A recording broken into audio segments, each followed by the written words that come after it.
Guys, ito pala guys ang SARS, Search and Rescue. Hindi lang pala pang search sa mga nahuhulog ng mga tao sa dagat o magsi-search siya. Ito pala ay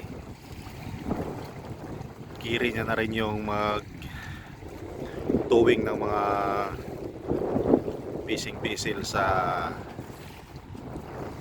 karagatan na tumirik. Ayan o. Ayan. Ayan, na-rescue niya yung fishing boat. Tinowing niya galing Laot papunta rito. Galing naman ito ng SARS na to. Ayan o.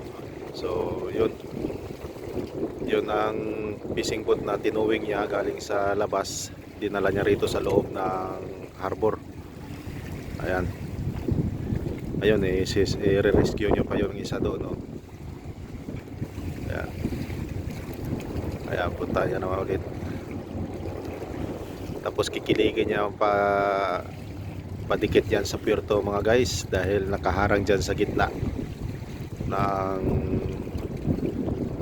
harbor. Ayan o. Ayun ang bungad. Ayan. Dyan sila pumasok. So ngayon kikiligin niya yan mga guys. Ayan. Galing ng panato ng SARS na to. Multi-purpose pala to mga guys, ang SARS na to.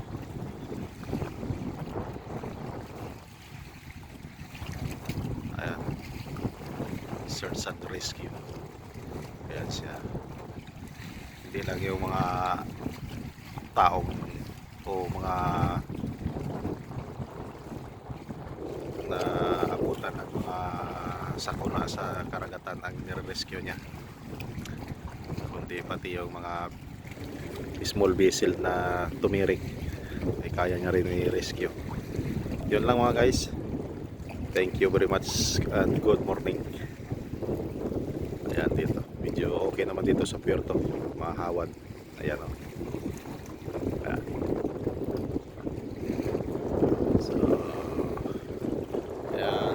Medyo manayat lang dito sa ngayong umaga. Pero sa labas ay 2 meters ang waves. Ayan. So, yan lang. Bye bye.